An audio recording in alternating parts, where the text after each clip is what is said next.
buenas tardes a todas las personas que nos acompañan. Es un honor darles la bienvenida a Casa del Lago UNAM. Este evento es posible gracias a la valiosa colaboración que hacemos con Caja Negra y Sexto Piso, editoriales que han sumado esfuerzos para traer este diálogo a nuestro recinto. Hoy nos convoca una ocasión muy especial, el conversatorio Sonido, Imagen, Política, a partir del libro Un destino común de Lucrecia Martel. Esta obra, editada por Caja Negra, reúne por primera vez sus intervenciones públicas, conferencias y clases magistrales, ofreciéndonos un mapa invaluable sobre su pensamiento cinematográfico, su escucha y su forma de entender el mundo. Para profundizar en estos temas, nos acompañan Lucrecia Martel, reconocida cineasta y artista argentina, autora de una filmografía esencial que ha redefinido el cine contemporáneo con títulos como La Ciénega y Sama. En Un destino común, Martel nos invita a pensar el cine y la realidad desde la frontera del sonido y la narrativa, convirtiendo la conversación en una verdadera práctica cultural. Malena Rey, editora y periodista cultural argentina, forma parte de Caja Negra Editora, donde trabaja desde 2006 en el desarrollo de un catálogo dedicado al pensamiento contemporáneo. Actualmente escribe el newsletter El Hilo Conductor en Cenital y coordina el ciclo Conversaciones en el área de literatura del Museo de Arte Latinoamericano de Buenos Aires. Y Cintia García Leiva, investigadora, gestora cultural y directora de Casa del Lago UNAM, especialista en poéticas experimentales y prácticas interdisciplinarias, cuya labor ha sido fundamental para crear puentes entre las artes y la tecnología en México. Para iniciar este diálogo en torno a estas ideas y al lanzamiento de esta obra, cedo la palabra a Cintia García Leiva. Bienvenidas.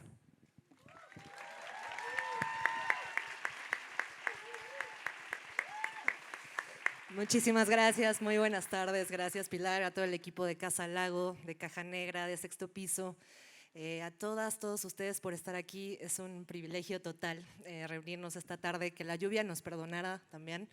Hemos planeado este escenario un poco a modo de que cupiéramos de manera más cómoda.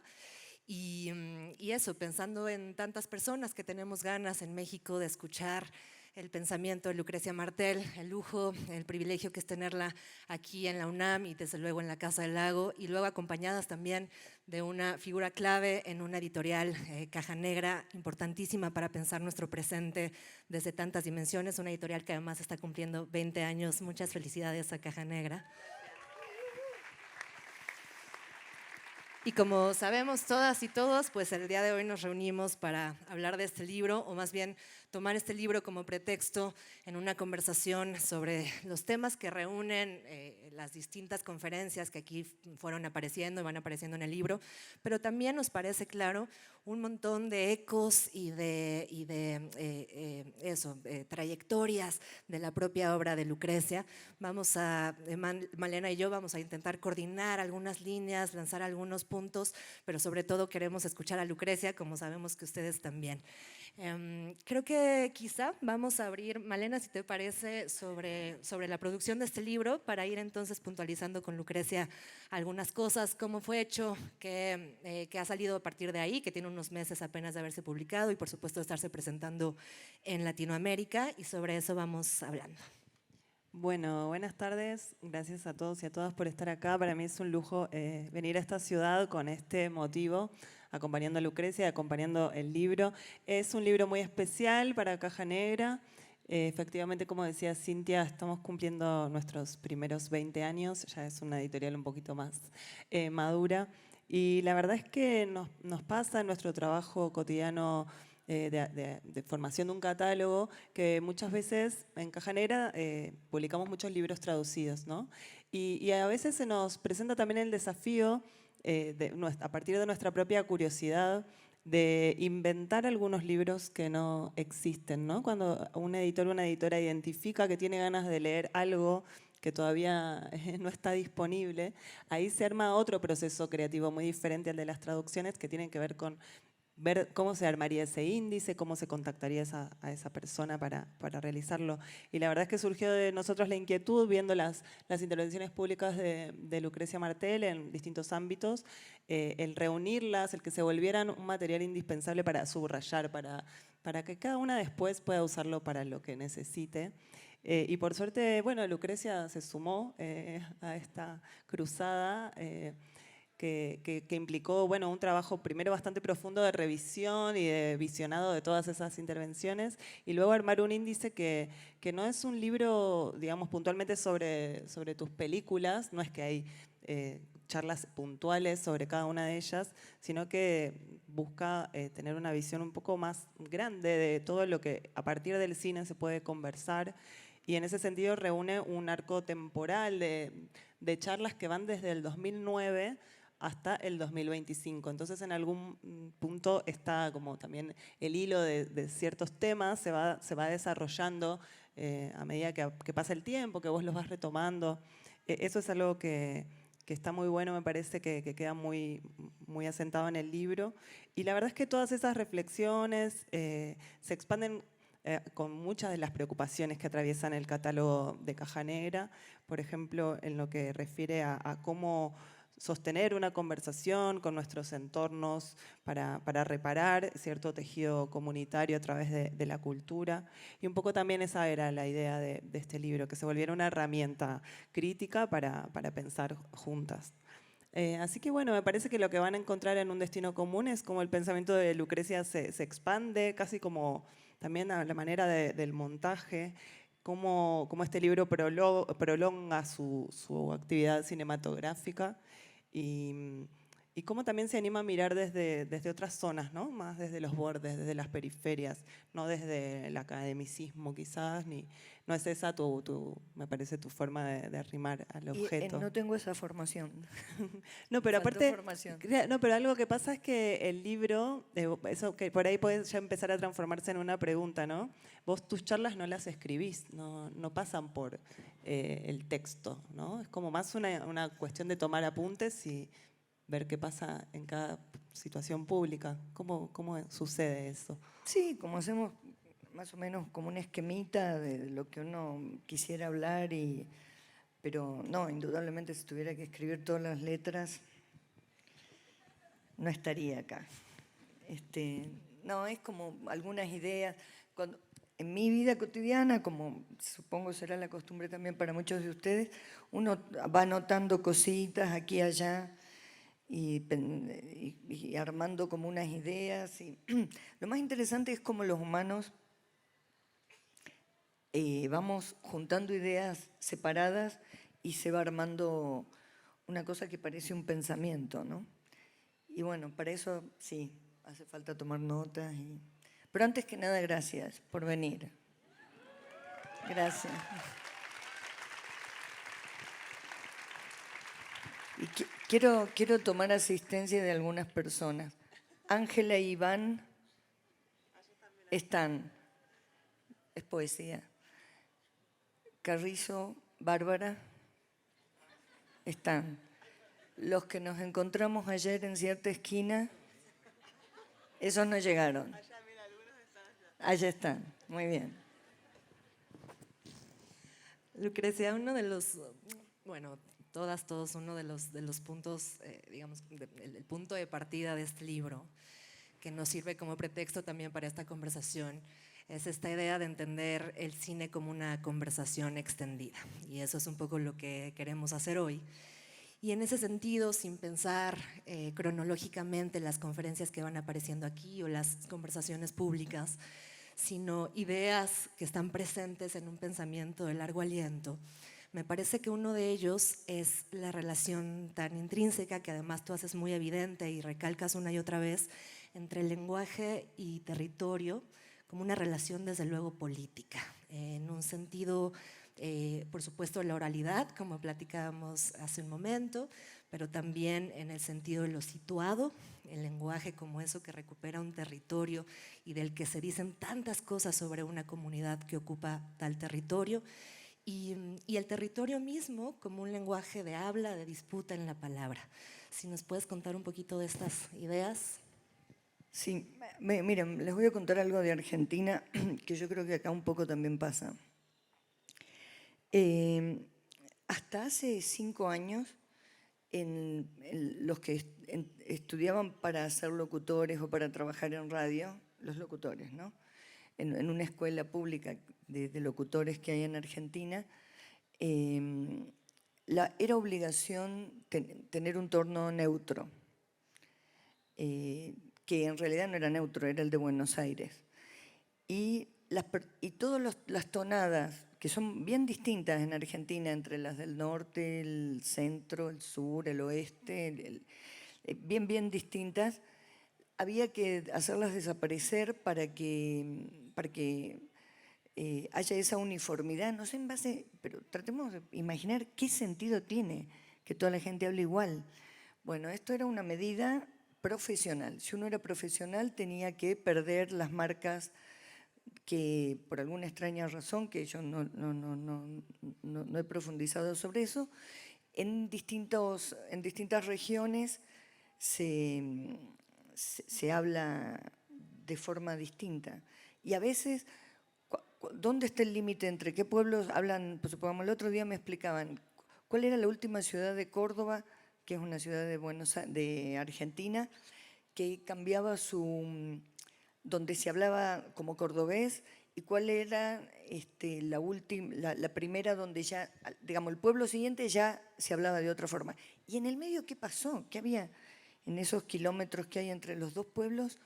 ¿Por qué la gente, cómo se organiza ese sonido de las formas de hablar de la gente tan en el espacio? Imagínense que una cosa tan maravillosa y misteriosa, esta institución de locutores la quería borrar. Y después, esto es un gran invento mexicano, que es el neutro que se inventó en Televisa, creo, ¿no? Que para mí, yo tengo mucha devoción por ese neutro, porque fue una invención muy deliberada, muy que se puso, no me acuerdo cómo se llama el señor, es un señor. Sí, que se puso a armar unas reglas para que una forma en que pudiéramos entendernos en Latinoamérica, o que pudieran circular, ahí está, pudieran circular las producciones, los teleteatros por todo el territorio. Y no sé ustedes cómo les sentirán, pero para nosotros ver a nuestros actores argentinos hablando de tú era una cosa rarísima, a la que nos fuimos acostumbrando. Y hay toda una generación, que me acuerdo cuando hacemos casting para las películas, y aparecen, bueno, y hay que hacerle casting a los niños. Los niños, cuando van sabiendo que van a participar de una película, hablan en ese invento mexicano de neutralidad, que es una rareza, que un poco es el que se habla en Nickelodeon, traducido en todos esos canales que ven los niños. Yo digo, ¿qué es lo que nos hace a nosotros los humanos cambiar de un territorio a otro la forma en que sonamos? ¿No? A veces hay ideas, como decir, medio simples, que son la gente de los cerros, los que viven en lugares altos, tiende a hablar más bajo, porque, no sé, una vez escuché que era porque retumba en las montañas, no sé. La gente de los ríos habla más alegre, la gente que vive en las Mesopotamias, no sé si esto se comprueba en México, de esto que estoy diciendo. En Argentina uno podría decir que sí. Entonces, hay en la forma en que nosotros sonamos como animales, que marca una pertenencia a un lugar, un reflejo de dónde estamos, que tiene que ver con unas tradiciones que serán de los humanos que nos han ido criando y donde uno vive, con los que se ve, más vaya a saber qué condicionamientos.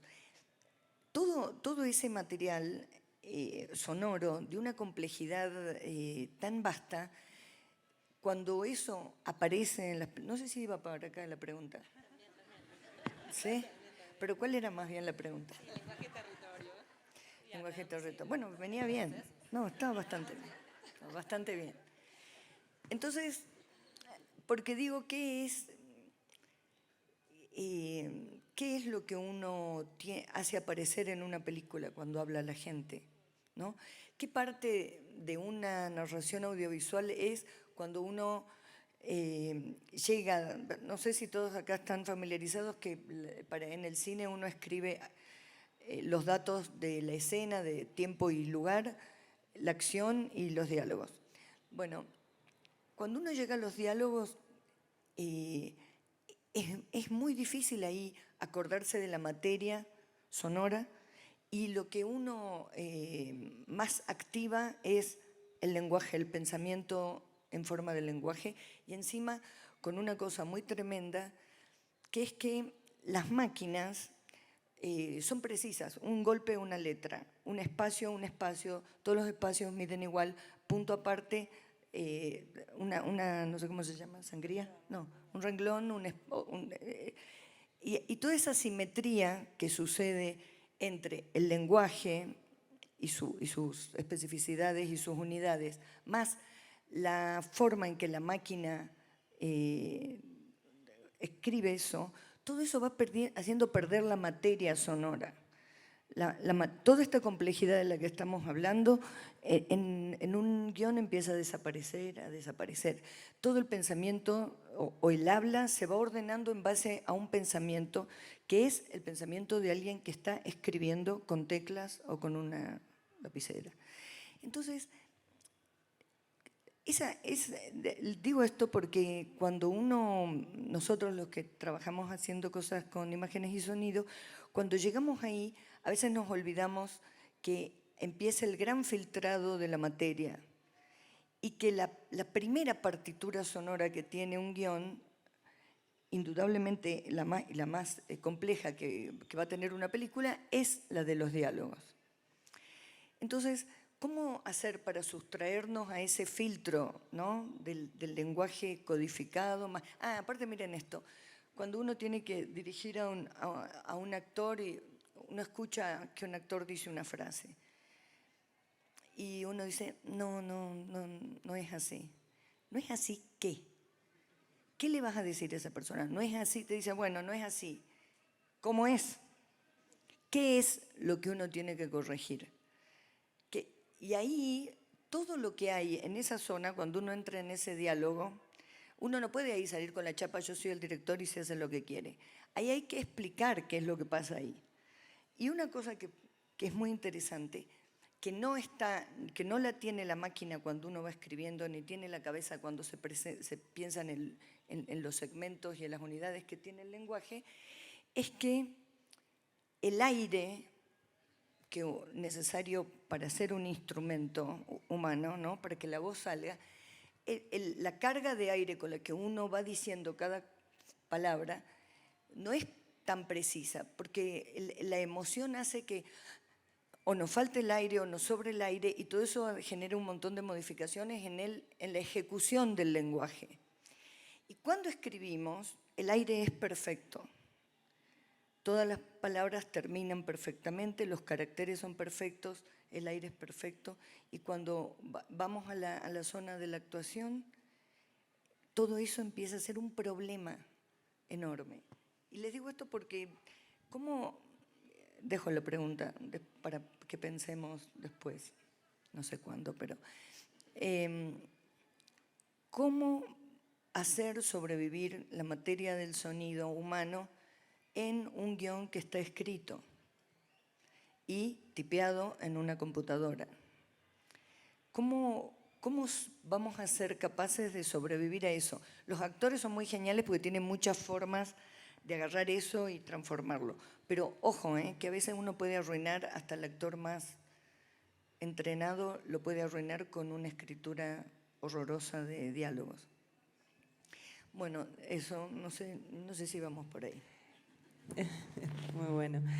Me quedaba pensando cuando hablas del guión como una cuestión más de la lógica del artificio, de lo cinematográfico, cómo contrasta también con algo que decís en el libro de la importancia de que el cine esté en el territorio más próximo observando lo que sucede en él, ¿no? No solo ya las voces de los actores, las actrices versus las conversaciones de la gente común y corriente, sino la relación más directa entre lo que sucede en la calle y lo que vemos en las películas. Entonces quería leerte un pedacito de una cita que aparece en el libro que me gusta mucho, que dice: el cine es ir a la calle, es hablar con los vecinos, caminar por la ciudad, hablar con la gente. Es preciso mirar sin tantos prejuicios, sin tantos eslóganes, tanta doctrina. La cultura es un intercambio simbólico que sirve para armar un destino común, para inventar un mundo. Cambiar el mundo es casi la única cosa atractiva que hay que hacer en nuestra existencia, ¿no? De lo más atractivo que podemos hacer es cambiar ese mundo. Quería quizás que amplifiquemos un poco esta cita, a ver, en relación a qué tipo de acciones puntuales vos lo decís, ¿no? Porque todas caminamos por la calle, ¿no? Pero luego cómo también se transforma esa experiencia en algo que podamos transmitir artísticamente. Sí, por ejemplo, ¿no? Miren, si ahora nos callamos un minuto, o sea, yo me callo.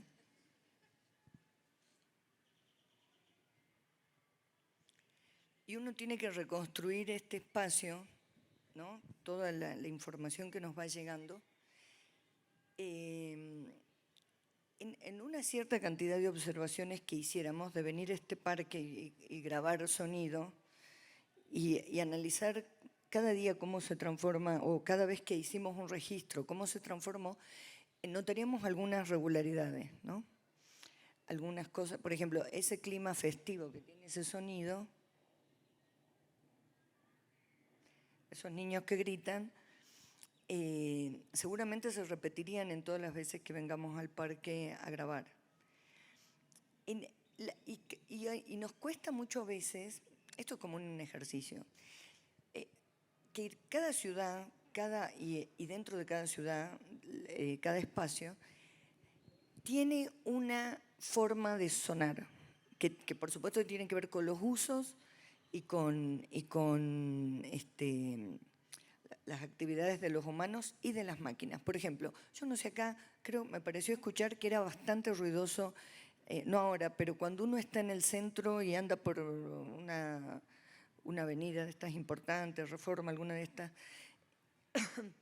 es muy ruidoso el sonido de los autos, ¿no? Porque, y eso en general pasa en los países en donde no tenemos tantos recursos para tener totalmente alineados los motores. Y las motos bien arregladas, y las motos no son eléctricas. Por ejemplo, en China es una cosa muy impresionante que pasa que uno ve venir un montón de autos y piensa que va a venir un montón de sonido y no, porque son eléctricos. Digo, las deducciones que uno saca del sonido son cadenas infinitas. ¿Por qué en Latinoamérica las ciudades son más ruidosas? Porque nos falta plata para mantener a los motores. Porque todo ese mundo, porque los autos son más viejos y hacen más ruidos.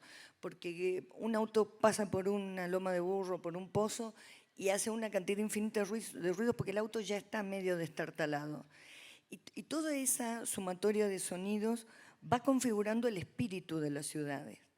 Y de esa tensión, de esa, llamémosle, sinfonía de sonido, que nunca sé bien qué es sinfonía, pero pongámosle sinfonía de sonidos, surgen una catarata inevitable de informaciones sobre un lugar. Y si nosotros, miren, les digo, los peligros del cine. Cuando uno va a hacer una película, sobre todo un corto, y no tiene mucha plata para ir a hacerle un sonido, registrar el sonido, ¿no? Alquilar el equipo de sonido y que vaya la gente de sonido a hacer sonido en los lugares donde no nos interesa o que tiene que ver con la escena, uno que hace usa archivos. Yo les digo esto que ahora pasa menos, pero en una época pasaba mucho. Vean películas mexicanas y estén bien, mexicanas, argentinas, vean películas de nuestros países y estén bien atentos cuando en los restaurantes el murmullo lejano del restaurante está en inglés, porque es de archivo. Es muy chiquito, pero si se presta atención, o los gritos, o la forma de reírse, no es de acá. Digo, ¿y por qué es? Porque no tenemos a veces o la habilidad para organizarnos y registrar los sonidos de nuestros lugares, pero lo que quiero decir es que en el sonido hay una carga de información que es gigantesca y que es de un valor narrativo extraordinario. Por ejemplo, en esta película, ¿alguien vio acá la película ya? Esta nueva que estamos, la señora Julieta la vio y hay bastantes personas, muy bien. Bueno, en esa película aparecen muchas fotos y esas fotos tienen sonidos muy increíbles, que les digo esto no porque yo ya vi que la gente dice que son muy increíbles los sonidos, no es porque yo la hice, no sería tan, ¿no? Entonces, ¿y de dónde salieron esos sonidos? Tremendamente complejos, muy narrativos, de las tarjetas de teléfonos de los comuneros de esa comunidad indígena. Grabamos todos los que quisieron compartir esas tarjetas, nosotros las copiamos a un disco y analizamos todo ese sonido y después lo usamos. El valor de producción, vieron que, no sé, disculpen que estoy diciendo muchas cosas de cine, nunca hablo tanto de cine. En el cine la gente a veces dice, no, tiene un valor de producción, tipo, si pongo a un personaje que se trepa al ángel ahí del, ¿cómo se llama el ángel? De la Independencia, tiene un valor de producción porque es conseguir que te dejen subir ahí, ponerlo al personaje, que el actor se anime a subir ahí. Eso es un valor de producción, como algo donde la película para el público va a mostrar su potencia económica, su capacidad de hacer algo. Y en ese valor de producción, en las tarjetas de los teléfonos de nuestros, están registrados sonidos de escenas que es imposible que una producción con toda la plata del mundo la pueda producir. Y imagínense eso, porque las locuritas que tenemos. El sonido más complejo, más difícil de producir, está en las tarjetas de teléfonos de ustedes. Hay muchísimas escenas que ustedes tienen registradas en su teléfono que si viniese, no sé, alguien con mucha plata de otro país y quisiera reproducir eso, sería imposible. No conseguiría todos esos extras que actúen de esa manera tan cómoda, riéndose, hablando. Entonces, digo esto porque el valor que puede acarrear a una película esa masa sonora no tiene estrictamente que ver con la cantidad de plata que tiene la producción. Quería dar esta buena noticia.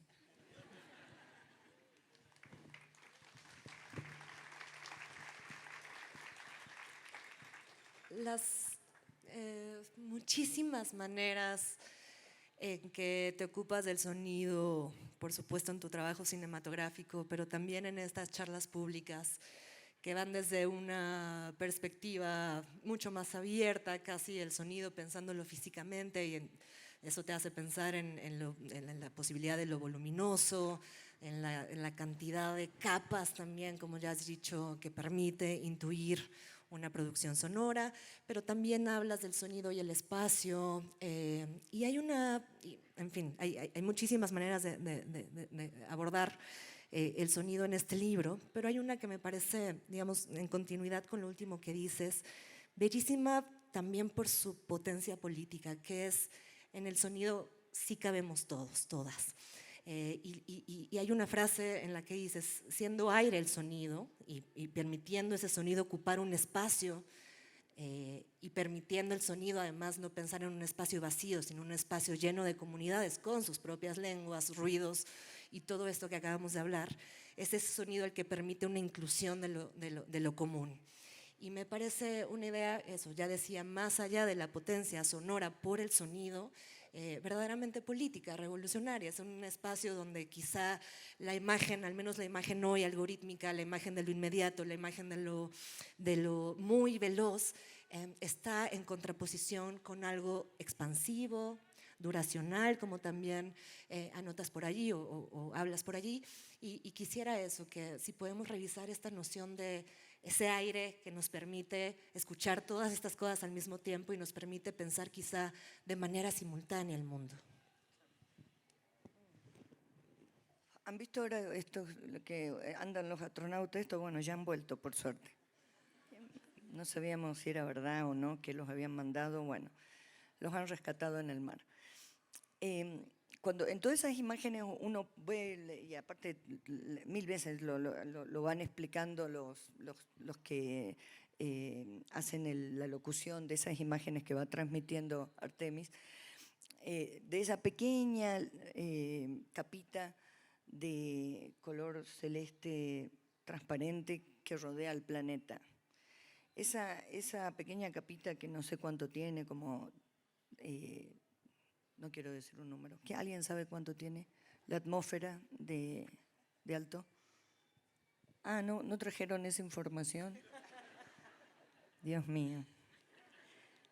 Pongámosle un número, 30.000, y no digamos qué. Bueno, esa capita, nosotros no tenemos conciencia, porque como estamos permanentemente sumergidos en esa capita de aire, de atmósfera, no tenemos mucha conciencia de que estamos sumergidos. Nosotros cuando pensamos en nosotros no nos imaginamos como unos animales sumergidos, ¿no? Capaz que si flotáramos, si la gravedad fuera un poco menos estricta y flotáramos, nos podríamos asimilar más a los peces y diríamos, sí, estamos sumergidos, ¿no? No sé si ese sería no sé si eso nos resolvería el problema, pero entonces la idea de estar inmersos no es una idea que la podamos sostener en el tiempo. Primero, nos sacan de la panza de nuestra mamá, donde estábamos claramente inmersos, era muy claro, y de un cachetazo nos hacen olvidar de eso y ya estamos en el aire y ya nunca más, salvo que tengamos un problema respiratorio, COVID o alguna cosa, o bueno, o un mal pasar en el mar, vamos a recordar esa situación de inmersión. Bueno, después están todos los experimentos que uno hace en la infancia de meterse con la cabeza dentro de la bañadera y escuchar el chorro del... Son todas, miren qué baratas que son todos los test que estoy sugiriendo. Entonces la idea de inmersión es una idea que porque constantemente estamos sumergidos en el aire, se naturaliza y como todo lo constante desaparece. Y resulta que es en ese fluido elástico, que es el aire, donde sucede la mayor parte, también pasa en lo sólido, pero hablemos de simplemente el fluido elástico del aire. Ahí sucede toda la complejidad de la materia sonora para un humano con su sistema de percepción de audición, ¿no? Eso significa que desde el principio de los tiempos hemos estado todos unidos entre nosotros. Esa idea de separación de individuo, de qué sé yo, si lo tuviéramos que pensar en función de la inmersión, nunca estuvimos separados. Nunca un vecino estuvo verdaderamente separado de mí. Siempre estuvimos todos inmersos. Miren, si alguien se hace pija en una pileta y ahí uno entiende perfectamente lo que es estar cerca del otro, ¿no? Cuando uno ve una pileta llena de niños y dice, no sé si me voy a meter. Pero eso en la constancia del aire, en su permanencia y en su desaparición, porque así es nuestro sistema de hacer desaparecer lo que se vuelve constante, nos olvidamos que estamos unidos al otro. Y esto, que es un principio físico muy sencillo y constatable, porque todo lo que sucede y escuchamos, no importa que la persona haya tenido un problema de hipoacusia, las vibraciones se perciben en el cuerpo. El sonido son diferencias de presión y también la piel la siente. No sé si habrán visto, las personas que tienen más dificultades para escuchar, muchas veces para ir yo tenía una amiga que estaba completamente, no tenía desarrollado el oído directamente de nacimiento, y cuando íbamos a bailar ponía la mano sobre el parlante y ya captaba el ritmo.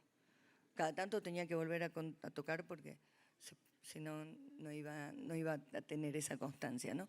Pero digo, esa situación de inmersión no es solamente una condición física, es una condición política, ¿no? Todo lo que le pase al vecino un poco me está pasando a mí. Si en el barrio de más allá falta el agua, un poco también me está pasando a mí el sufrimiento del otro. Y eso también nos olvidamos, porque por esta invención que hemos hecho de separar a las personas como individuos y no conservar la idea de inmersión, ¿no? Pero por ahí, ¿cómo era? ¿A dónde iba?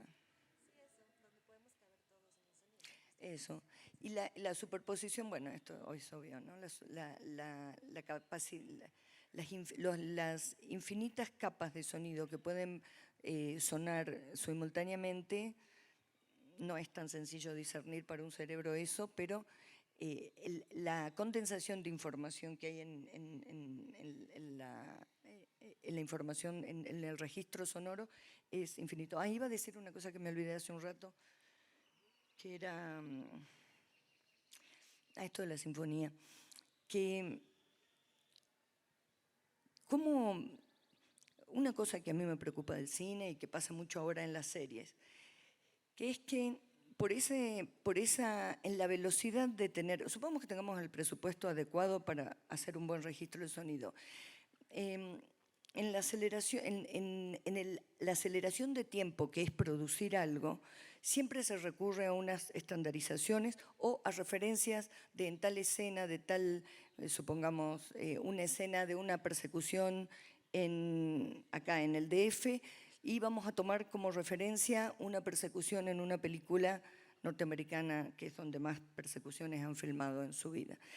Y esa persecución va a tener las características de los autos, de las calles, del estado de las calles, del estado de los autos y de una cantidad de otras codificaciones con las que se han construido en general esas cosas. Nosotros, en la imitación de eso, perdemos toda la capacidad de referencia con lo que conocemos. Les digo porque no es cualquier cosa. No sé si a ustedes les ha pasado, en Buenos Aires, no saben, en Argentina, bueno, en Buenos Aires, pues se filman en Buenos Aires la mayor parte de esas cosas. No saben cómo ha desaparecido la ciudad de Buenos Aires en los últimos años. No sé ustedes si han estado viendo algunas series. Les digo, cuando vean una serie argentina que salen a una especie de calle y hay Patagonian Grass, ¿saben lo que es? Cola de zorro.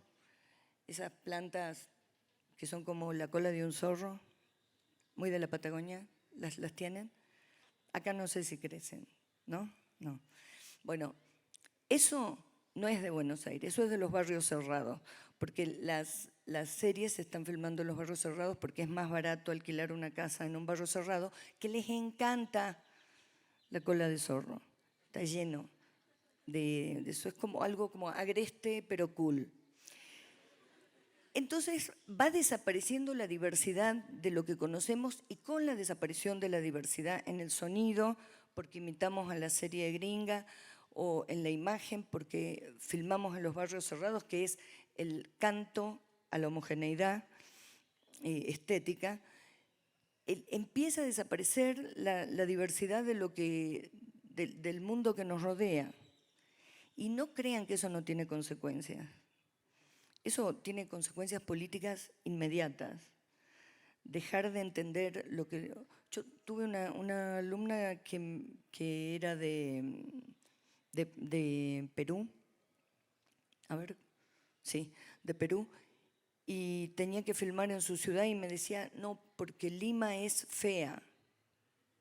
Y cuando empezamos a tener esos problemas del que no ve la belleza en lo que lo rodea, es que no ve la complejidad de todas las cadenas infinitas de significados y simbolismos y locuras que está en lo que nos rodea. Y entonces acudimos a la referencia, les digo acá los de cine, que no me acuerdo, eran bastantes, ¿no? No usen referencias para hacer cosas, vayan a los lugares, que aparte una buena excusa para ir a conocer lugares, no usen referencias porque vamos a empobrecer a tal punto el mundo que no nos vamos a reconocer a nosotros mismos. Como pasa en Argentina, que todo lo que se hace,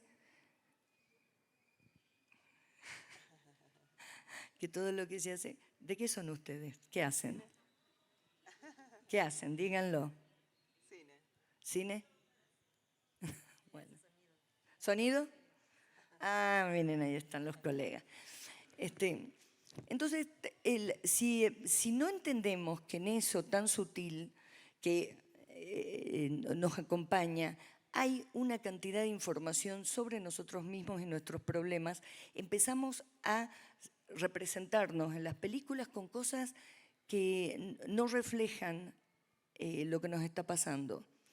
Y cuando uno no refleja lo que está pasando, y ojo, que esto no les estoy diciendo ningún género en particular, la comedia romántica, el thriller, no importa, porque no tiene importancia el género para esto, para la pérdida de significación, sino la incapacidad de generar nuevas y audaces combinaciones en base a los que nos rodean, y todo lo simplificamos en base a las referencias norteamericanas, o digo norteamericanas porque en el 100% de las referencias que tomamos y de los archivos que tenemos, los archivos no, ¿cómo se llama cuando de las cosas de sonido?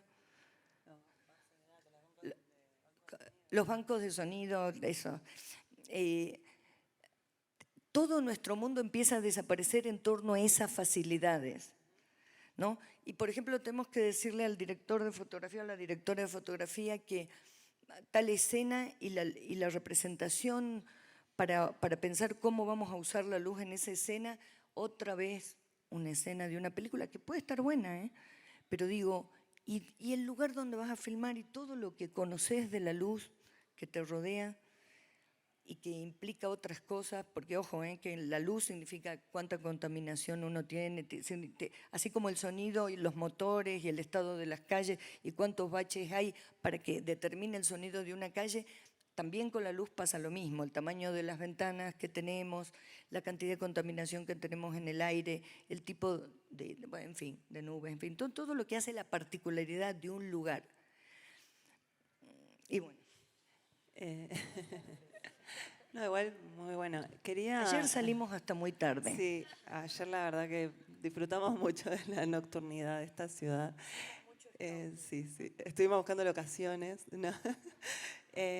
No, quería retomar algo que en el libro está bastante presente entre la primera parte y la última, que es una mirada que se vincula con otras generaciones, ¿no? Como en la primera parte del libro vos hablás de tus abuelas y hablas de tu madre como las personas que también te hicieron reparar en ciertos aspectos sonoros y narrativos.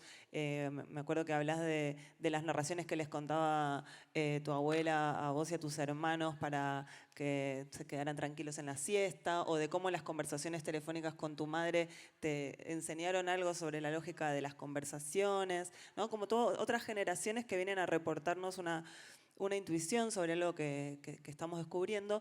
Y en la última parte del libro vos ya directamente hablas mucho con los jóvenes, ¿no? Y pensaba en ese salto, porque la juventud, digamos, es una idea que muchas veces las sociedades depositan sobre la juventud el futuro, ¿no? Esta juventud va a ser la que nos saque de estos problemas que tenemos.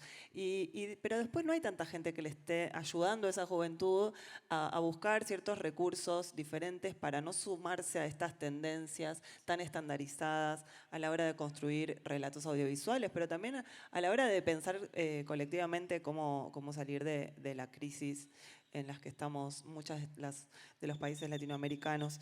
Entonces quería preguntarte un poco eso, ¿qué es lo que vos le dirías a las juventudes que ya nacieron con un teléfono en la mano, que ya tienen a su disposición una tecnología con la que vos no contabas cuando eras joven? ¿De qué manera pueden apropiarse de esos recursos? Sí, yo le vengo insistiendo con esto y ella se enoja, pero a mí me parece muy interesante todo esto. Igual vos sos la más joven de todas, yo creo, o sea, sos más joven que todos nosotros. Bueno, a remediar lo dicho. ¿Y? No, un poco preguntarte eso, ¿no? ¿Qué aporte le sentís? ¿Qué le podés decir a los jóvenes para que se animen a hacer qué cosas? Claro, sí, esto es terrible. Cuando alguien que no vive lo que están viviendo los jóvenes les va a dar consejos, ¿no? Pero bueno, chicos, tengan paciencia. Esas son de las cosas divertidas que te da la edad. Dar consejo a la gente que está viviendo otra cosa. Pero en las redes, es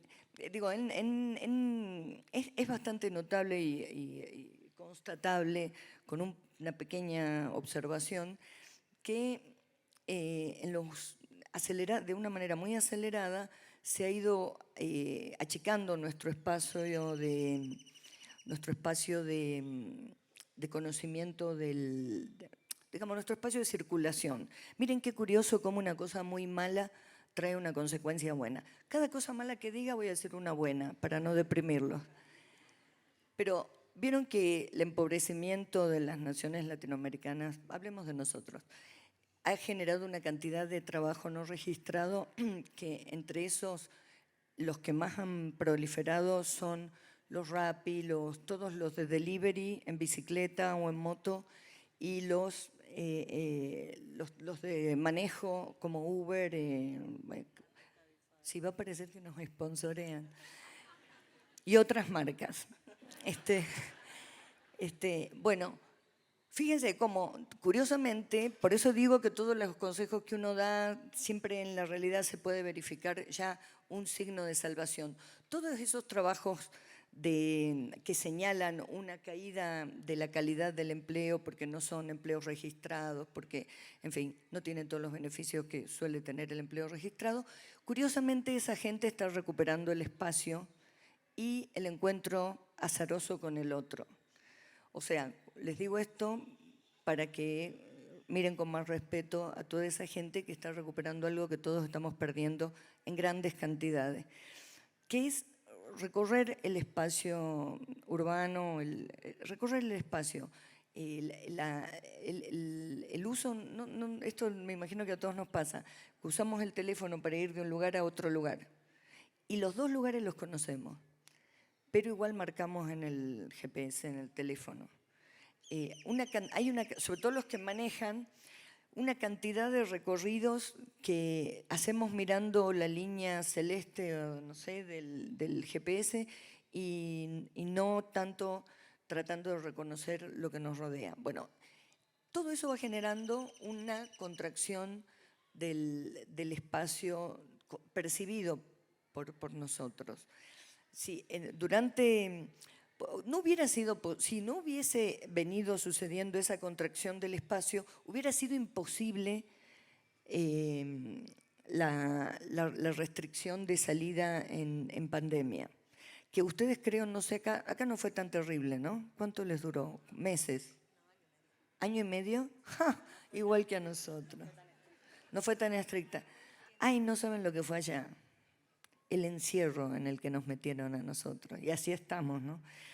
Que una persona, sobre todo una generación joven, pueda quedarse encerrada es porque existió otro terreno, seguramente en el Fortnite y no sé, los juegos que se hacen en línea entre los amigos y todo el mundo de las redes, les permitió tener una cierta conexión, aunque sea auditiva, con sus amigos y una cierto pasear yo digo esto porque lo vi y me pareció una cosa increíble, que los que se juntaban con sus amigos iban saltando por las ciudades de Fortnite y decías, uy, qué envidia, porque por lo menos virtualmente se ven con sus amigos.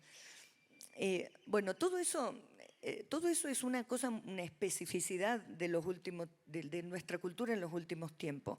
Pero cuando empezamos a perder la capacidad de recorrer el espacio, cuando empezamos a volvernos miedosos, porque inevitablemente si uno deja la calle, empieza a tener miedo cuando sale. Y a no registrar, andar como paloma y viene cualquiera y te roba el teléfono porque no estás registrando, no hermano, no te pongas a hablar en el teléfono al borde de la vereda porque va a pasar uno y te lo va a robar. O cosas mínimas de astucia que uno las va perdiendo en la contracción del espacio. Y esa contracción del espacio que se suma a esta que les decía, el espacio que pierde heterogeneidad porque construimos espacios en nuestras narraciones audiovisuales en base a referencias y no a conocimiento de espacios, sino a referencias de espacios filmados en otros países, ¿no? Así como la banda sonora y la luz y todo. Entonces, esto nos va volviendo un poco incapaces no incapaces, un poco temerosos y también muy vulnerables a que creamos que sucede lo que nos llega al teléfono.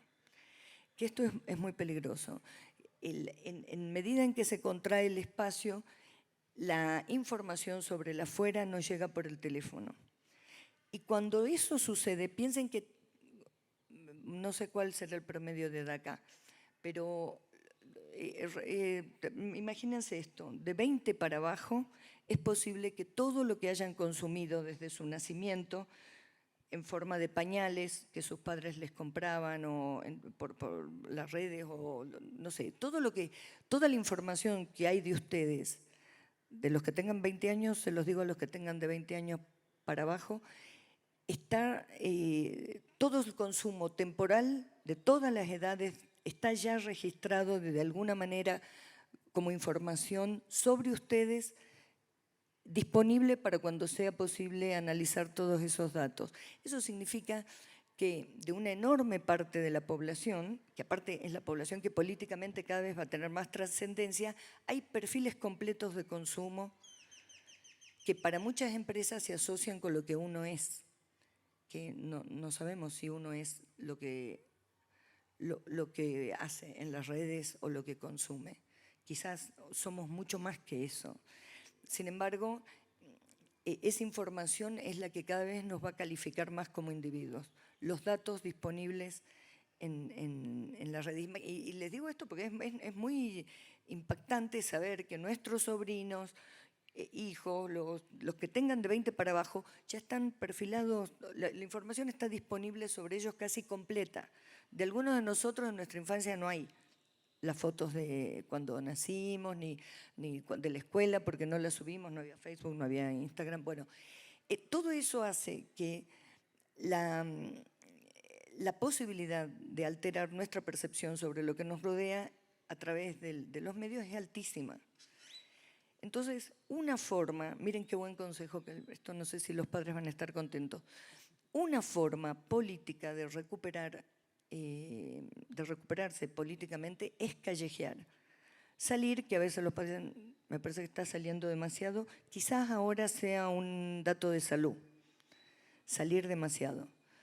Porque lo contrario nos va a empobrecer cada mes. Y en la salida no es tan fácil a todo lo que está expuesto un humano cuando sale y se mueve en el espacio, es muy difícil que todo eso se registre y sea información para una empresa, porque son múltiples los estímulos y las cosas que esa persona está percibiendo. Entonces, la aventura, no sé si ustedes pensaron esto, pero yo estaba bastante convencida que después de la pandemia venía la aventura, el deseo loco de recorrer el espacio y conocer gente que no conocíamos. Y curiosamente no pasó hasta ahora.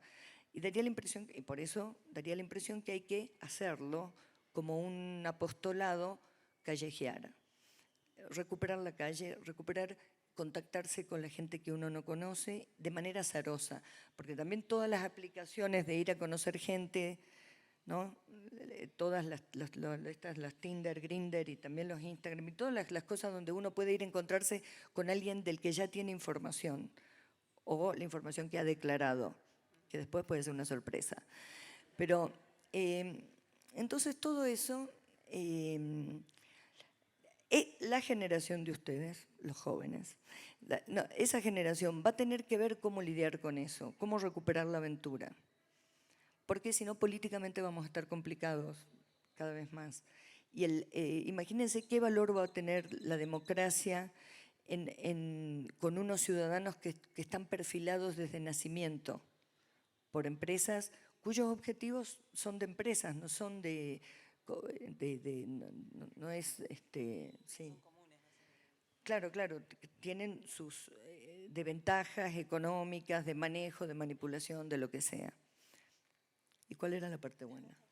No, bueno, algunas cosas dijiste ya, que recuperen la aventura. Recuperar la calle.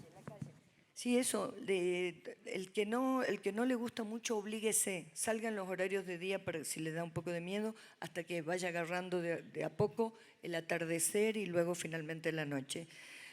Pero recuperar en la calle. ¿Cómo les gustó esta parte, no? Creo que tenemos un montón de preguntas más, Malena y yo, pero estamos también en buen tiempo para que ustedes le hagan preguntas a Lucrecia. Y creo que esto es un muy buen cierre de conversación, así que está el equipo de producción de Casa del Lago listo para quien quiera hacer una pregunta para Lucrecia. Mientras alguien levanta la mano y se acerca al micrófono, aprovecho para decirles que esta semana se estrenó en todas las salas, en muchas salas de cine de Ciudad de México, nuestra tierra, que es el nuevo documental de Lucrecia. Ya que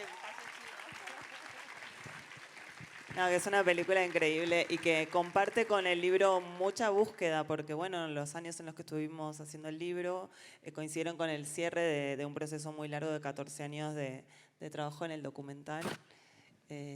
Traten de ir a verla al cine, de tener también esa experiencia colectiva de verla en una sala que vale muchísimo la pena. Muchas gracias a las tres por esta conversación tan enriquecedora. Como comentaba Cintia, ahora abrimos el espacio para algunas preguntas del público. Les pedimos que levanten la mano y les entregaremos el micrófono. Aprovechamos para compartir los detalles para la firma de ejemplares. La firma de libros y autógrafos se llevará a cabo en la Sala José Emilio Pacheco, adentro de la Casa Antigua. Les pedimos, por favor, formar una fila en orden de ficha en la escalinata trasera de la casa, en el área de la terraza, donde nuestras colegas de sexto piso nos apoyarán. Muchas gracias a todas y todos.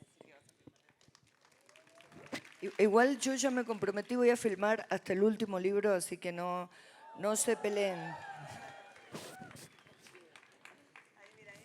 A ver, perfecto, allá atrás, del lado derecho.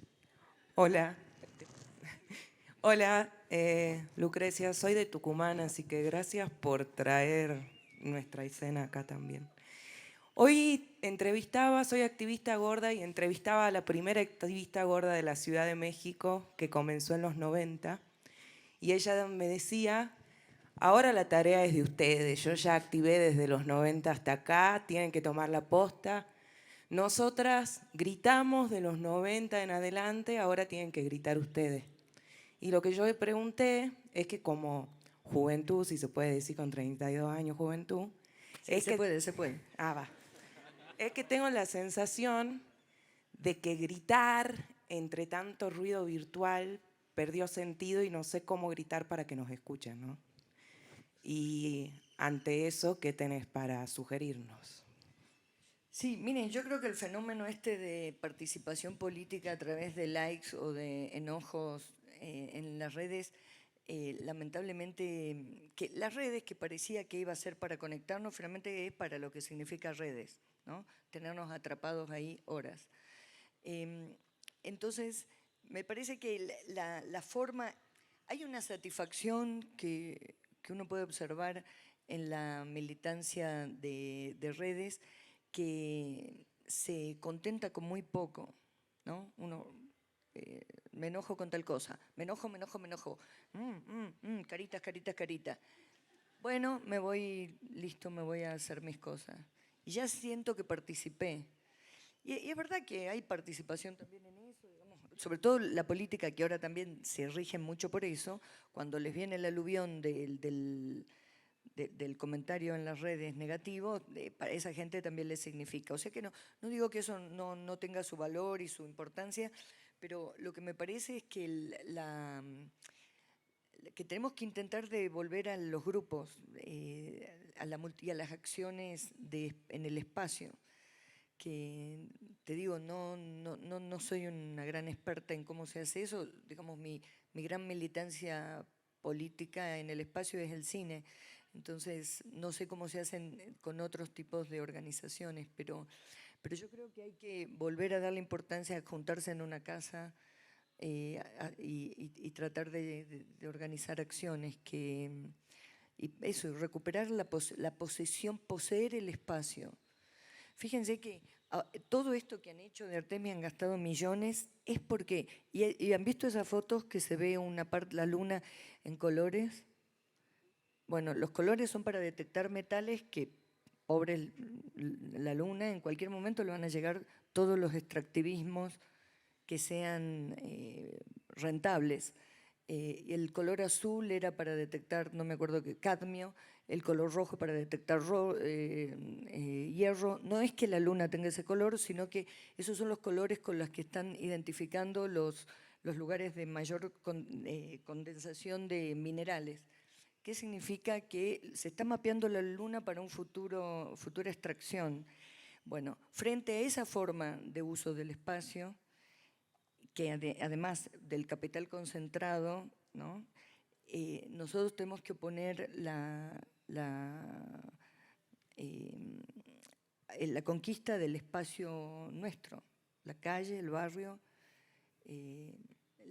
transitar, moverse, comunicarse con otros espacios, a través del espacio y no a través solo de la que está bueno, lo de la red, por supuesto, porque te ayuda a acelerar un montón de procesos, pero la comprensión de por dónde andamos es fundamental. Yo pienso que no,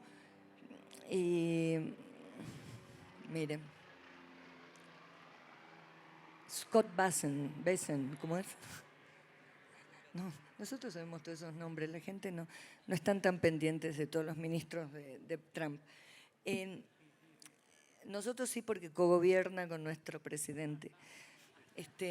Entonces, me parece eso, que todas las militancias tenemos que, las que sean, cuando digo militancias, digo no solo obviamente los que tengan su adscripción partidaria, sino temática o lo que sea, de la lucha que sea, tenemos que tener muy claro que es el espacio público lo que tenemos que recuperar, porque en la medida en que nos vamos corriendo de ahí, eso lo va ganando otro tipo de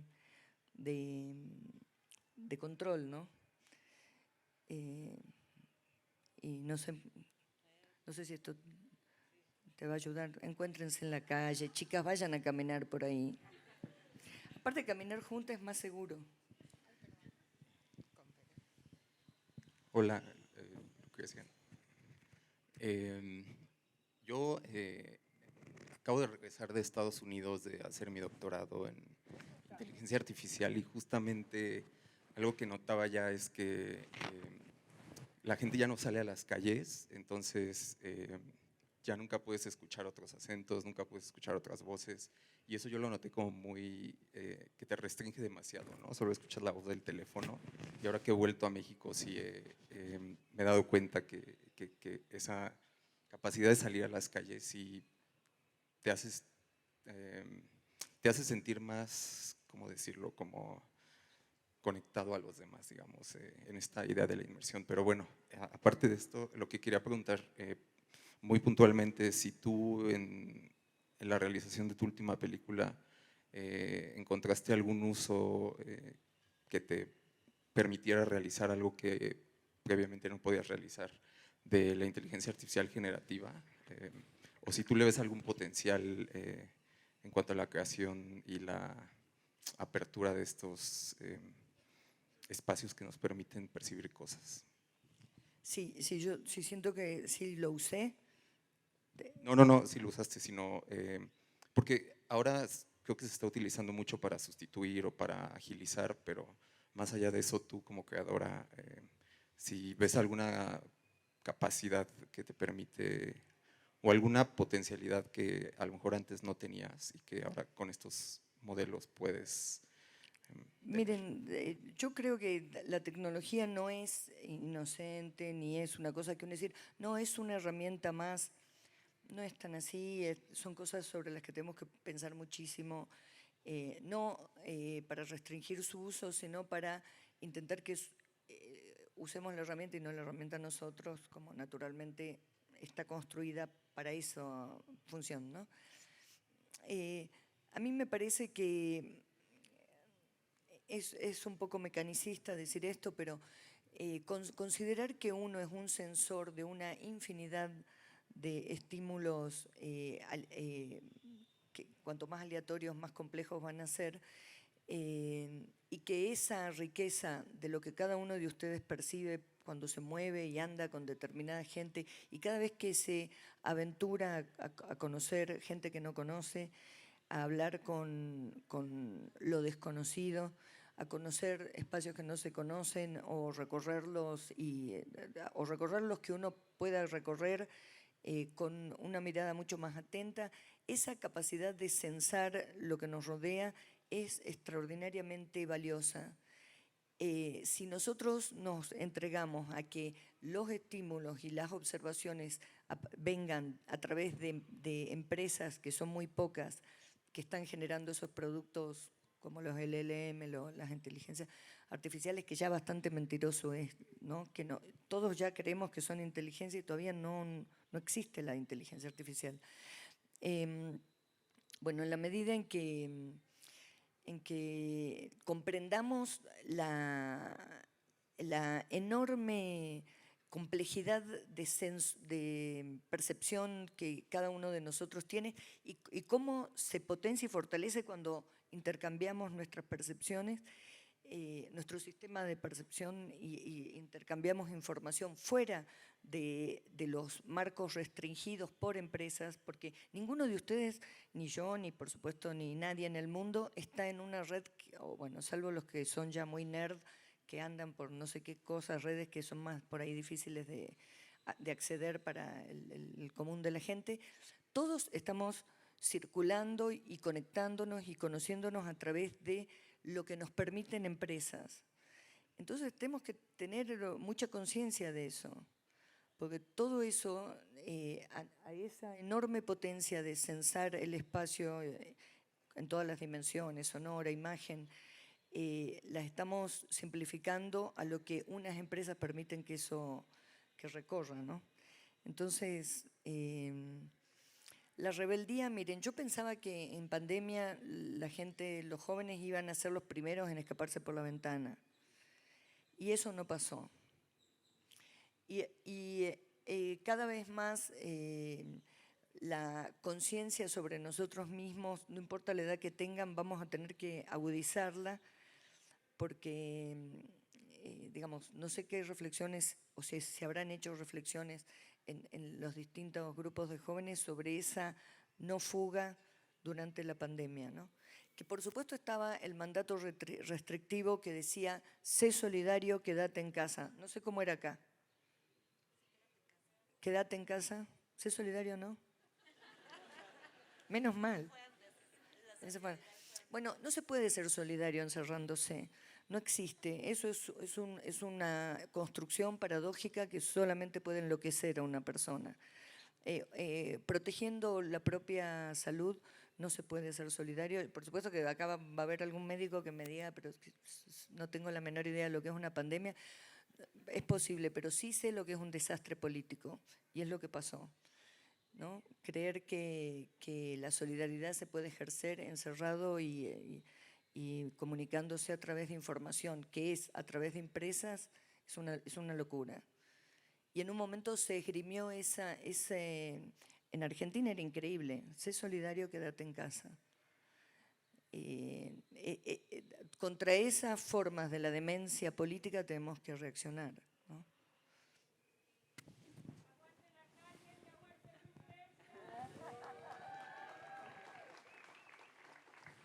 Hola. ¿Hola? Bueno, por allá, está bien. Hola, ok. Buen día, buenas tardes, Lucrecia. ¿Aló? ¿Sí? ¿Yo? Ok. Te habla Katia, soy de Perú. Agradezco mucho estar aquí en México y también escucharte. Y tengo una duda que justo tenía varias preguntas, pero cuando habló de inteligencia artificial y todo, se me vino varias, como por ejemplo, a la gente le parece más creíble que alguien se enamore de una inteligencia artificial y hace una película, pero no le parece tan real y verosímil que una persona se enamore quizás de un espíritu o que se enamore del recuerdo de vivir en su cotidianidad rural. O sea, eso se quedan, ay, no. Y hasta folclorizan la autofolclorización de las cosas que son nuestras y que viene de lo cotidiano. Y ahí va también mi pregunta. ¿Cómo podemos o cómo crees que trabajar lo cotidiano también sea un discurso político, porque a veces me dicen acá los colegas, ay Katia, ¿quieres tocar? Los compañeros de Europa tocan sus temas cotidianos, de su adolación, de sus cosas, de su vida diaria. Digo, pero nosotros también podemos hacer eso porque nos conecta un montón de cosas, nos conecta el baile, nos conecta la colectividad intrínseca entre nosotros y eso también es político. No, pues es que acá tenemos que hacer películas solo para denunciar, pero tampoco podemos tocar la pornomiseria. Digo, pero también podemos hacer política tocando nuestro cotidiano, nuestras raíces, sin folclorizarnos o sin extractivizarnos. Porque ¿cómo podemos tratar de hacerlo cotidiano y que esto no nos traicione políticamente desde nuestra latinoamericanidad? Mira, yo creo que hay una cosa que hemos inventado que es bastante peligrosa y absurda, que yo no sé cuál es el remedio para eso, simplemente tengo el diagnóstico, como los médicos malos que te dicen que tienes una enfermedad pero que no saben cómo se cura, que es, no sé cuál fue la gran ventaja de inventar la identidad, ¿no? Que se transforma en una cárcel a la que uno se tiene que parecer cada vez más a un sí mismo inventado, que es no, porque nuestra identidad mexicana, nuestra identidad huichole o lo que sea, las identidades, nuestra identidad de mujer, lo femenino, la identidad de no sé qué. Yo les digo, creo que ahí nos equivocamos. No sé cómo se arregla eso, pero nos equivocamos porque no me parece que en esa construcción hayamos encontrado un oasis que nos sirva para algo, sino al contrario, es un imperativo de una identidad que no sé quién bien la definió, la identidad mexicana, o quién, ser mujer, no sé quién dijo cómo era, cómo se construyeron esas cosas. Bueno, debe haber gente que sabe, pero yo lo que creo es que la observación atenta de lo que te rodea, el disfrute del mundo que te rodea, no es solamente la observación como buscando el problema y eso, sino en la configuración de lo que te rodea va a estar lo que te gusta y lo que te incomoda. Creo que dado que no tengo la solución para el tema de lo identitario, creo que tenemos que agudizar la observación de los vínculos que establecemos entre el pasado, las cosas pasadas, pongámosle las referencias o lo que vos dijiste, raíces, mantenernos atentos a observar esas continuidades, discontinuidades y lo que nos resulta, lo que amplía nuestra percepción del mundo y lo que si no se vuelve restrictivo. A mí me parece que, miren, han pasado cosas muy complicadas. Cuando el feminismo es una filosofía de observación sobre el abuso en general del poder, para simplificar, ¿no?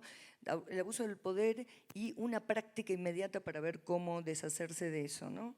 Y sin embargo, a los medios llegó el feminismo de la cancelación, que era como transformar a una cosa súper poderosa en una acción punitivista, digamos. Y esos son los peligros a los que tenemos que resolver entre todos. Te digo, no tengo ninguna receta, lo único que digo que la identidad, intentar mantenerse, no sé si es exacto lo que me estás preguntando, más o menos. Bueno, la cotidianidad, si vos pensás que te tenés que relacionar con lo que te rodea con un modelo de lo que debiera ser, es muy peligroso porque toda doctrina es una congelación en el tiempo, ¿no? Un congelamiento, congelación, no existe, un congelamiento en el tiempo. Entonces, yo pienso, y miren, les digo, unido a esto, que la identidad lo veo como bastante complicado y que lo tenemos que pensar entre todos, a ver qué otra forma de definir las cosas hay frente a la homogeneidad. Yo creo que la homogeneidad es el peligro más grave. Que resistir la homogeneidad, en eso más o menos podemos estar todos de acuerdo. Ahora, ¿qué es lo propio, lo identitario, no sé qué? Ahí ya no lo tengo tan claro. Y para me dijiste lo del... la práctica política es el pensamiento en torno a eso lo que vos decís, el cotidiano. Si creemos que de esta charla, ¿no? O de alguien que haya visto nuestra tierra y crea que la salida es un tipo de películas, un tipo de... Desde ya les digo que no era esa la intención de nuestra tierra, ¿no? Ni yo estoy señalando el camino para ese lado. Lo que estoy diciendo es, con cualquier género de los que conocemos, cuya codificación muchas veces no sabemos exactamente si los que codificaron un género me refiero a género del cine, exactamente lo que llevó a esa codificación, pero cualquiera de esas cosas, usadas con suficiente inteligencia, que surja de una atenta observación de lo que nos rodea, nos va a hacer estar en la zona de lo político saludable. Yo lo que creo que es peligroso es la obediencia o la resistencia. No recomiendo en absoluto la resistencia. Miren, en Londres y en Francia hay más ratas que ciudadanos.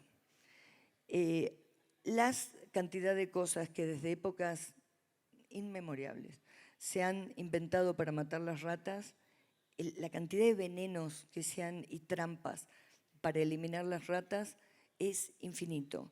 Sin embargo, las ratas siguen siendo en población superior a los humanos en esas ciudades.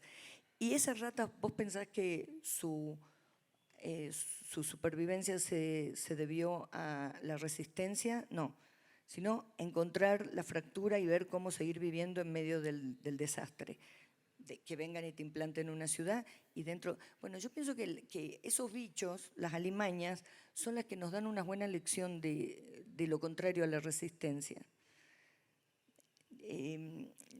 Cuando uno resiste, significa que hay alguna zona en el pasado donde hubo una edad de oro o que hay que mantener.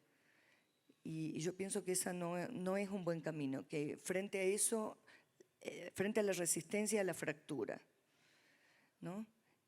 Uno se fractura. Entonces, busquemos formas de lo político, transformemos esto que hemos inventado de la identidad, que muy fácil lleva al racismo, al nacionalismo y un montón de cosas, al individualismo, un montón de cosas peligrosísimas. Tratemos de ver cómo las reconstruimos sin que caigan en esas durezas, ¿no? O en esas calcificaciones. No sirve para nada la respuesta, ¿no? Pero bueno. Es que es mejor una respuesta que no sirve, te digo.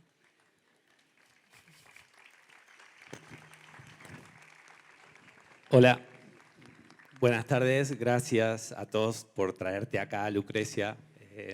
Un placer charlar con vos, que nos des la oportunidad.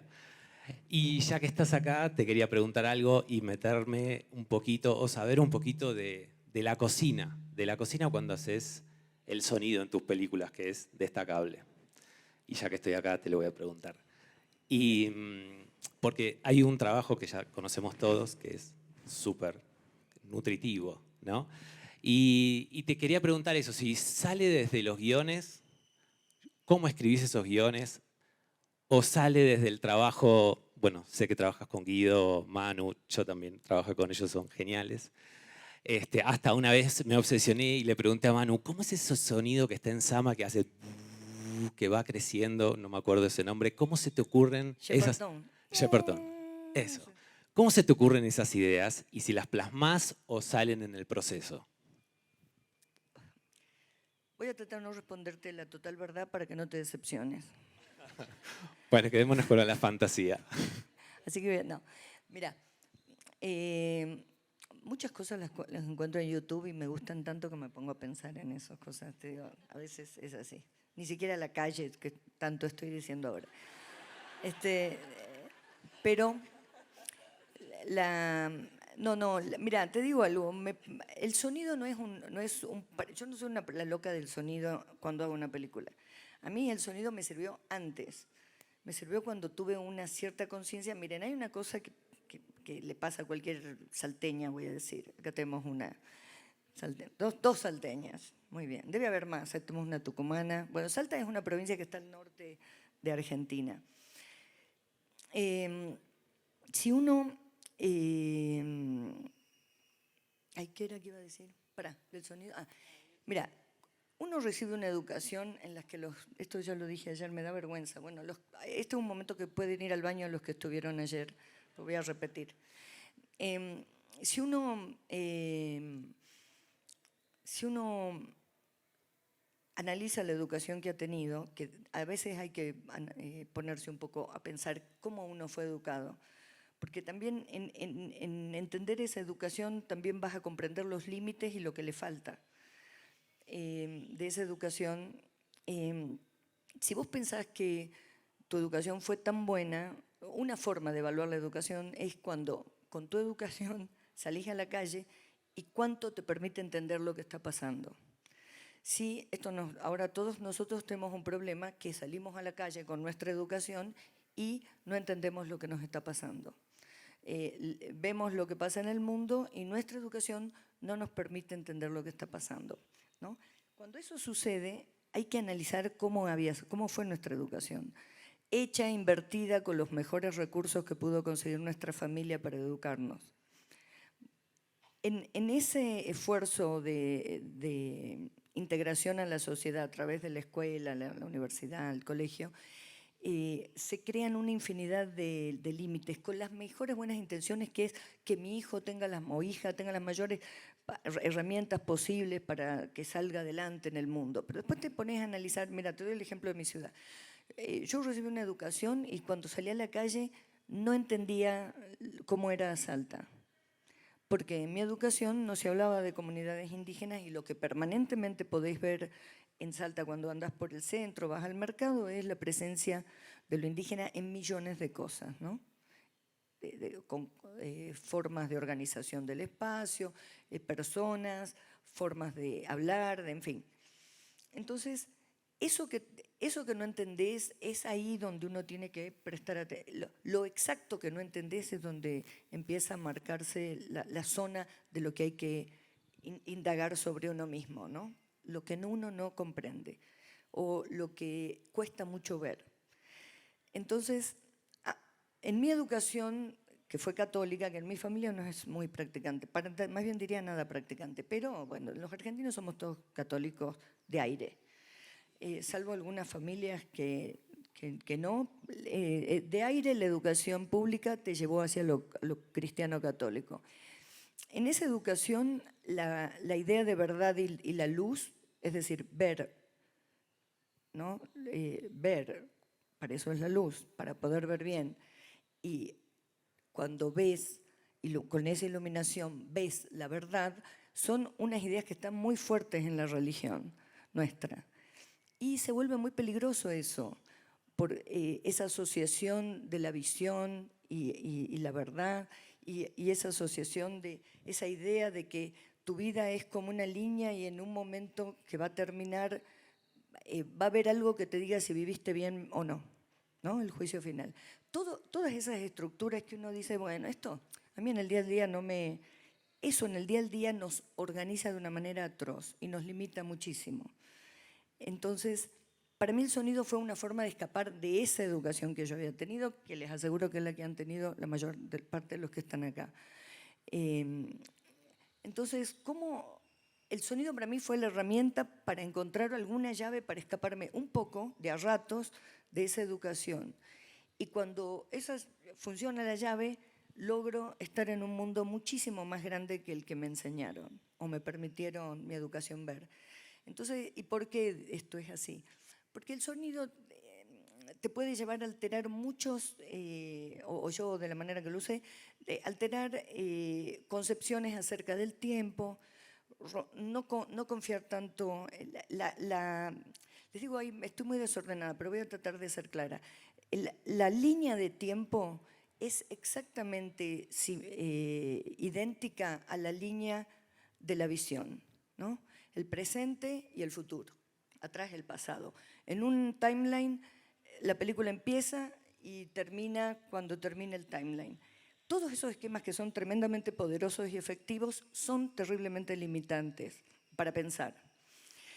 Entonces, si vos pensás que la mirada, la luz, ese rayo que siempre parece emitido desde el individuo hacia el mundo. Miren, les voy a hacer este pequeño, alguna gente ya lo sabe, este pequeño test. Si ustedes se imaginan un objeto sonando, por ejemplo, un teléfono sonando, ¿cómo dibujarían esa situación de percepción? Si yo pongo mi teléfono acá, está sonando, ¿cómo dibujarían ustedes? ¿Cómo dibujaría yo? Dibujar, digo así, ¿no? En 2 dimensiones, lo que está sucediendo ahí. Y entonces dibujaríamos, lo más probable, esto lo he hecho en millones de talleres, les digo, desde Qatar hasta Santo Domingo, en montones de lugares. Lo que sucede en la mayor, pero en un altísimo porcentaje, es que todos dibujamos que el objeto emitiendo unas onditas, que las dibujamos así, o tenemos como unas ideas para dibujar eso, y que todas esas onditas nos están llegando, ¿no? Y entonces dibujamos la persona de costado con una oreja grande. Hay un montón de codificaciones con las cuales dibujamos el objeto que emite un sonido como una cosa emisora y un alguien que recibe. Y cuando dibujamos, cuando queremos representar lo que alguien ve, en un enorme porcentaje representamos una flechita que va de los ojos hacia el mundo. Entonces, esto en el fondo de nuestra educación es que hemos creído que con la mirada dominamos el mundo. La mirada va de nosotros y lo posee al mundo. Y el sonido, en cambio, es el mundo el que viene hacia nosotros. Nos hace bajar un poquito del caballo y en una posición un poquito más humilde respecto del mundo, en torno a la percepción. Y en ese sentido para mí me sirvió el sonido, para pensar formas de alterar patrones profundísimos nuestros de percepción del mundo. Y otra cosa, mira, voy a decir estos 2, no sé si tengo más, creo que tengo estos 2, pero son terriblemente fundantes de nuestra cultura y de nuestra forma de estar en el mundo. En una línea de tiempo, cada punto está perfectamente organizado. Yo tengo una línea. Este punto tiene un antecedente, un punto antes y un punto después. El orden causal de los puntos es absolutamente, está restringido por la línea. No es, si hago una línea, en el tiempo no voy a tener una cosa fuera de la línea. Va a estar o antes o después del punto que yo marqué, ¿no? En cambio, si vos pensás el tiempo como un volumen, como una cosa en donde los puntos están dispersos en un espacio, en un volumen, imaginémonos un cubo. Y en vez de una línea, imaginemos un cubo. El sonido te lleva mucho más a la idea del cubo. Ojo, todo lo que les digo es una chantada porque no está basado en evidencia científica, son cosas que a mí me ayudaron para pensar. El sonido irradia en todas direcciones. La luz parecería ser una línea, o de esa manera la concebimos, ¿no? Entonces, una concepción del tiempo, si en vez de asociarla a la mirada, a la luz, a la verdad, a todo eso, concebimos ese volumen, la identificación, imagínate en un volumen lleno de micropuntos, ¿cómo identificás qué es causa y qué es consecuencia? Si no hay un ordenamiento lineal, agarrás un punto en un volumen, ¿cuál es la causa y cuál es la consecuencia? Este punto, este. A lo que lleva ese entusiasmo por el sonido es que te hace pensar en muchas cosas y detectar muchas arbitrariedades que normalizamos. Nosotros todos pensamos que es muy fácil definir causa y consecuencia. Es la cosa más arbitraria que existe. Saber determinar qué el hecho es causa y qué es consecuencia es de una terrible arbitrariedad de pensamiento.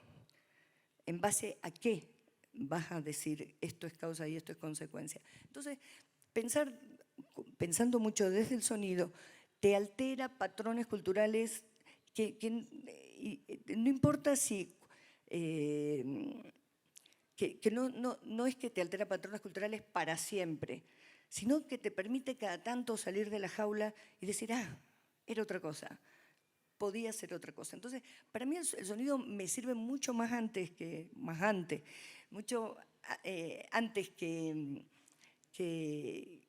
lo que pasa en una película. Todo lo que sucede en mis películas con respecto a la construcción sonora son consecuencias de todas esas indagaciones y pensamientos que simplemente que eran intenciones, intentos de desestructurar una educación que encima, porque mira, sacudirte lo que fue hecho con violencia es muy fácil. Sacudirte la educación que fue hecha con las mejores intenciones es muchísimo más difícil. Entonces, es eso. El sonido para mí ha sido una herramienta para pensar de una manera un poco alternativa a un patrón cultural que es tremendamente efectivo y fundante de nuestra forma de percibir, ¿no? Así que cuando llego a la película, los pensamientos sobre el sonido han sido infinidad antes. ¿Se entiende eso? Sí, muchas gracias. Gracias. Tenemos tiempo para una pregunta más. Hola, acá. Hola, yo también quiero hacer No, aquí. Nos peleamos. Yo me paro. Mirá. Hola. ¿Dónde están? Aquí. Están haciendo una jugarreta confusa, ¿eh? Acá. Acá, de este lado. Ahí, muy bien. No, aquí. Ah, perdió. Izquierda, derecha. Si nos aceptás dos, hablamos los dos. Nos A organizamos. ver, digan al mismo tiempo la pregunta. Yo. Dale.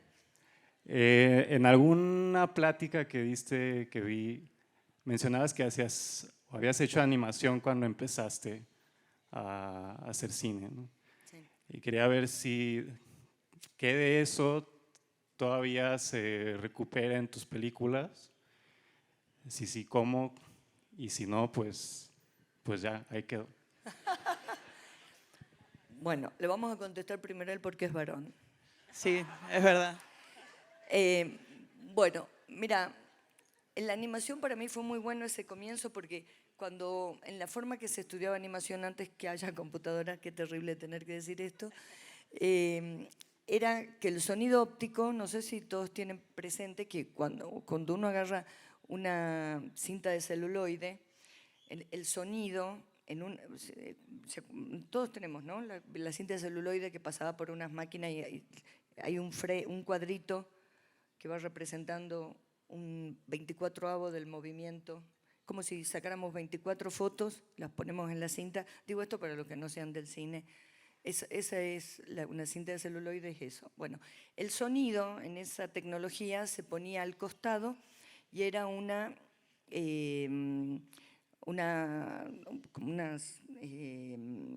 representación gráfica del sonido. Entonces, cuando nosotros estudiábamos, nos hacían observar borrábamos toda la parte de imagen y nos hacían estudiar esa representación gráfica e ir marcando los golpes, porque los golpes se los veías como, ¿no? ¿Golpe? Bueno, era de la misma manera que cuando ustedes ven una representación de sonido, que ven una cosita así, bueno, esto era, pero vertical. Y a ver, entonces empezaron a pensar el movimiento que ibas a hacer en animación en cada cuadro. Era una forma también muy de empezar por el sonido hacia la imagen. En la animación hay una cosa muy ingenial que yo creo que eso es para mí la clase más grande de cine que puede tener una persona, que es que el movimiento representa el carácter. Uno cuando hace un dibujo animado o anima yo quiero animar esta botellita, entonces si la botellita camina así, es una botellita medio miedosa. Si la botellita camina así, es como, bueno, el movimiento representa el carácter. Y todas esas formas de analizar y de pensar para mí fueron fundamentales para lo que sigue. Y esa era la respuesta. Y ahora las mujeres. Eso. Chido, gracias. Bueno, primero agradecerte por el trabajo del documental. Nosotros acá con las compas intentamos hacer un poco de audiovisual que acompaña esos procesos comunitarios, ¿no? De defensa territorial y fue como un respaldo de que había algo importante, ¿no? Que registrar y que le hayas dedicado tanto tiempo para nuestra práctica fue algo chido. La pregunta es cómo repercutió la película en la lucha de la comunidad y en el acceso a la justicia para el asesinato de Chocobar. Creo que es el gran ausente en las preguntas que han hecho, pero que claramente cuando vean la película van a ver que no hubiera tenido, me parece, el desenlace que tuvo si no hubiera estado el equipo filmando, ¿no? Quería saber qué has pensado al respecto. Gracias. Yo te digo, la justicia que logró la comunidad la logró por su lucha comunitaria en la calle, asociándose con otras fuerzas vivas de otras comunidades, otras fuerzas políticas, digamos. La lucha por la justicia fundamentalmente fue de la comunidad en ese sentido. ¿Cómo puede colaborar el cine? Uno a veces piensa que la colaboración del cine es el resultado. Una película en donde uno va a contar un argumento a favor de la comunidad. Esa podría ser un pensamiento, ¿no? Pero el cine tiene una particularidad que tiene pre, pro y postproducción. En la parte de la producción, que es decir, cuando uno filma, uno está filmando dentro de un juicio, o uno va a filmar a un lugar donde sucedió algo. Ya la sola presencia de esa gente que se nota que está ahí con curiosidad, con cámaras, con micrófonos, ya un poco a todos les hace pensar, acá está pasando algo. Ese es el primer mensaje que manda la gente del cine al mundo. Después, en la pre, que es la investigación, vos vas a los archivos, vas al catastro, vas a inmuebles, en este caso porque es sobre la propiedad de la tierra, y empezás a preguntar. Y cuando hay un grupo de gente preguntando en instituciones sobre una cosa, también hay una alteración histórica, que es que los empleados de esas oficinas dicen, che, parece que acá hay un tema, hay algo, porque esta gente viene y busca y busca y busca sobre esto. Entonces ya hay dos momentos en donde todavía no hay una película y ya uno está alterando la historia un poco, apenitas, de esa manera. Los que vieron no voy a contar esto, para que vean la película. Pero hay un momento en donde la abogada de los imputados hace referencia a la película y hace referencia porque era notable que había 3 cámaras, y bueno, yo que estaba tomando notas, permanentemente en todos los días del juicio. La prensa iba, venía, dependía qué testimonios atractivos iban a suceder para la publicación diaria de lo que estaba pasando en el juicio, pero la presencia constante de la gente del cine generaba una inquietud. Y eso también es parte de nuestro trabajo. Y después está cuando uno hace la película. El momento de recolección de información de la gente del cine, que es urbana, en contacto con la comunidad, que es rural. Y todos esos intercambios de información generan otro momento de lo que significa el cine, que es la gente del cine sentada en una comunidad, porque a mí me gusta decir la gente del cine como si fuera una comunidad, ¿no? Como un pueblo indígena. La gente del cine con la gente de la comunidad Chuchagasta intercambiando información. Porque además hicimos un taller y porque además ellos nos vieron y nos contaron un montón de cosas. Bueno, y después está cuando uno hace la película. Cuando hicimos esta película no estaba la comunidad, estaba la gente del cine. ¿Eso nos da menos derecho a poner atención sobre los acontecimientos que está viviendo una comunidad indígena? No, nos puede hacer cometer errores de interpretación. Pero todos nosotros tenemos derecho a opinar también sobre nuestra época. La gente del cine también puede opinar sobre su época. Estamos obligados a eso. Y aunque hagamos Pretty Woman, también estamos opinando sobre la época y de nuestra atención a las cosas del mundo. Y entonces, cuando todas esas instancias, yo pienso que alteraron minúsculamente nuestra participación, alteraron la situación del juicio. Pero la lucha constante de los años fue la comunidad y otras asociaciones en la calle, en salones comunitarios, bueno, ¿no? Nuestra participación es como un granito en todos esos, o en algunos de esos momentos continuos de la comunidad en la lucha. Cuando se condenó a los asesinos de Javier Chocobar, los imputados fueron 2 años presos y después fueron liberados, porque la sentencia no estaba firme. Si vos decís a un tipo, che, este es un asesino, pero esa persona apela esa sentencia, solo puede estar 2 años preso, y si no hay otro tribunal que confirme la sentencia, esas personas son liberadas, y es lo que sucedió. Y estuvieron 5 años libres, y el tribunal que tenía que confirmar la sentencia no sabemos en qué andaba, que era la Corte Suprema. Entonces, cuando se estrena la película, en agosto del año pasado, durante 3 meses la película va a festivales, porque los festivales sirven para eso, para generar prensa afuera, no para caminar por la alfombra roja, sino para generar prensa y informaciones que van a empezar a circular. Y toda información que llega, lamentablemente, a nuestros países de afuera, le prestan un poco de atención. Bueno, cuestión que empezaron a salir notas sobre la película. Y el 20, el festival, ¿cómo se llama? BFI, el de Londres, nos dio un premio. 20 de octubre. El 29 de octubre, la Corte Suprema se acordó que tenía que confirmar la sentencia. Y a la semana los tipos estaban presos de nuevo.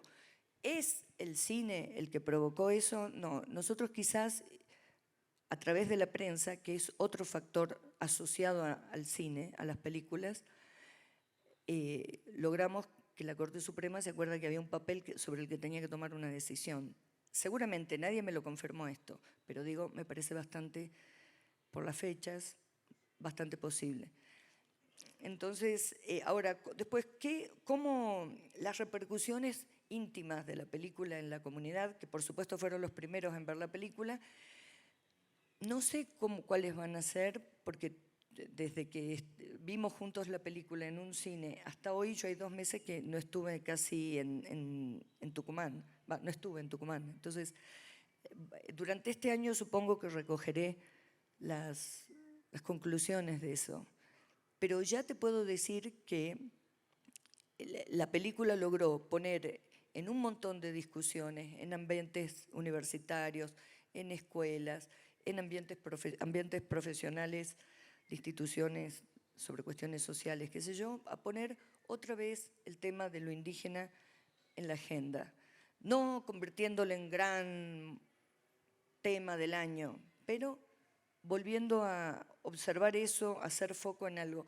Y eso que parece tan poquito es enorme. Y una película hace ese poquito, pero un montón de películas pueden hacer una enorme transformación.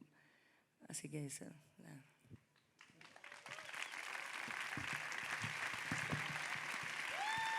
Gracias, Lucrecia Martel.